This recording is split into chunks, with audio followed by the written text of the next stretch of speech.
Hello, peeps, and welcome new viewers. We're past the mic with PST, where all things are reviewed.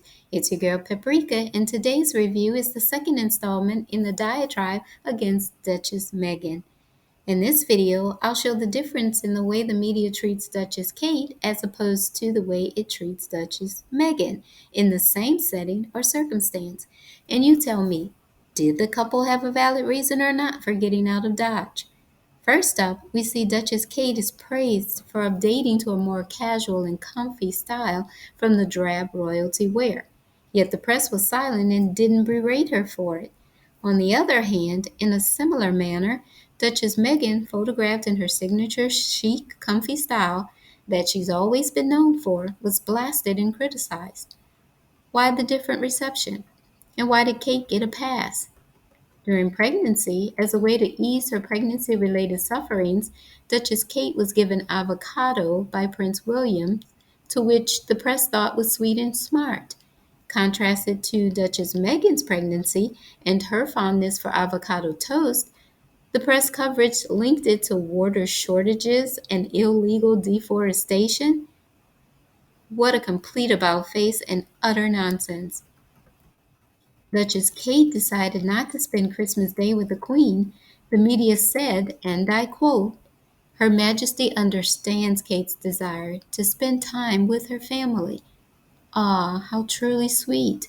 Contrast that with Duchess Meghan wanting to do the same thing with her family, her mother, yet it was reported, and again I quote, "The Queen expects to have the family around her for this key date, and so shame on Duchess Meghan and Prince Harry for causing the Queen great sadness."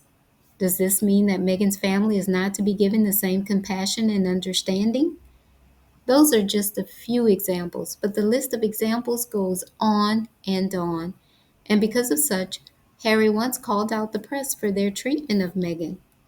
So, is the couple getting out of this toxic environment considered as ghosting their family, especially when they receive no assistance or shield from said family?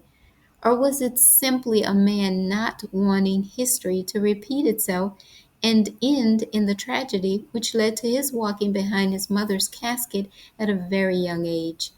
One must remember that Prince Harry took what happened to his mother very hard, and it resulted in his being labeled the bad boy, as I'm sure everyone remembers all of the negative press of him in wild parties, bucking protocol, and resisting the life of royalty.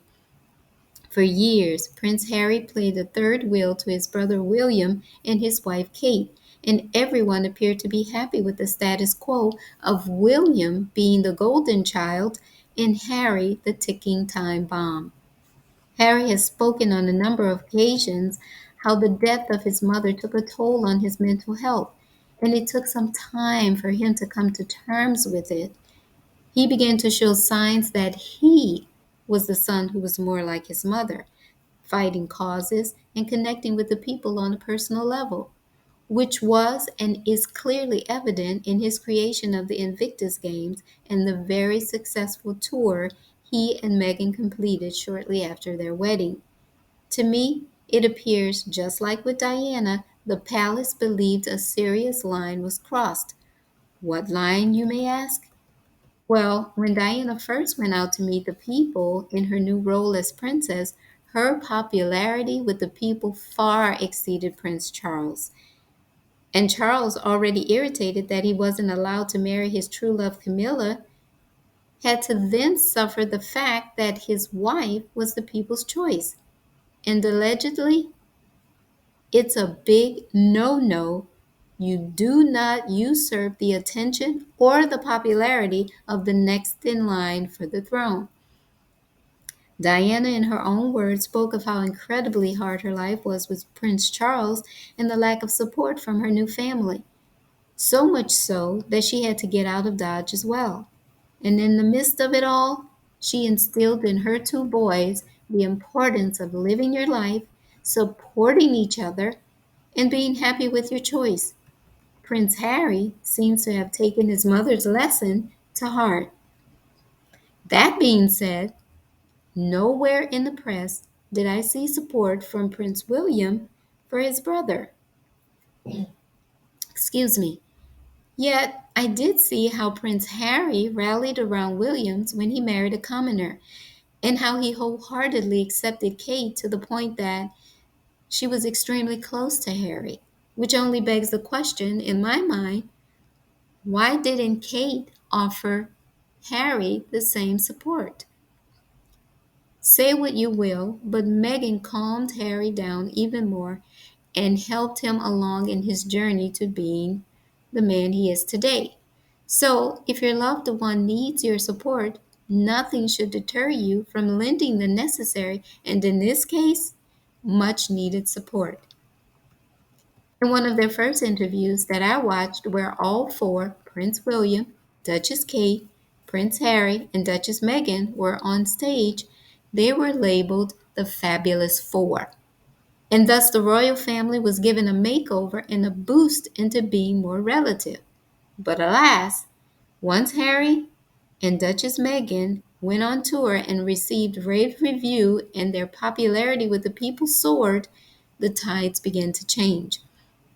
And to make matters worse, there were comparisons that Meghan was a better speaker and writer of her own speeches, whereas Kate was robotic and rarely said anything if it wasn't written for her. And also that Meghan's outfits immediately sold out and at a faster rate than Kate's, and so on and so on. And then jealousy reared its ugly head. In doing my research, I began to see a trend of competing these two women against each other, and once that began, the camp was divided. It was as if a supporter liked Kate, they then felt the need to hate Meghan, and vice versa. If there was a Meghan supporter, then they hated Kate. Why? Why is this world this way? It's okay to have a favorite without hating the other. As old as time, parents have had favorite children, though they don't voice it. Employers have favorite employees. Viewers have favorite TV shows, movies, actors, actresses, designers, and on and on. So why? Why must there be this divide and camp? You know, it's okay to have a favorite. It really is.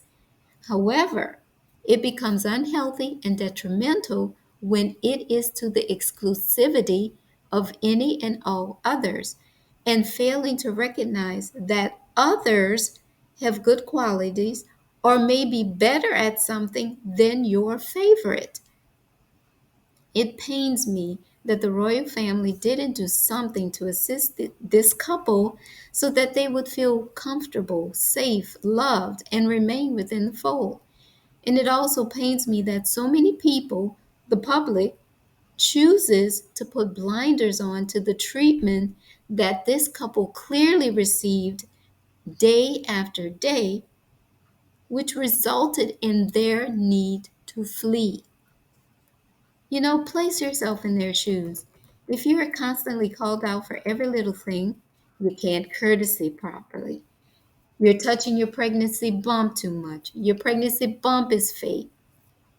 Your step siblings are destroying you, and your dad is saying awful things in the press about you. And then, being a royal, you're not allowed to defend yourself in any way against trolls, half siblings, a dad, and the press, but still having to show up for royal events and duties with a smile on your face, and then being criticized in the press for every single move, which results in the public then believing every story in the press that, by the way, puts out a narrative that supports their either like or dislike of you.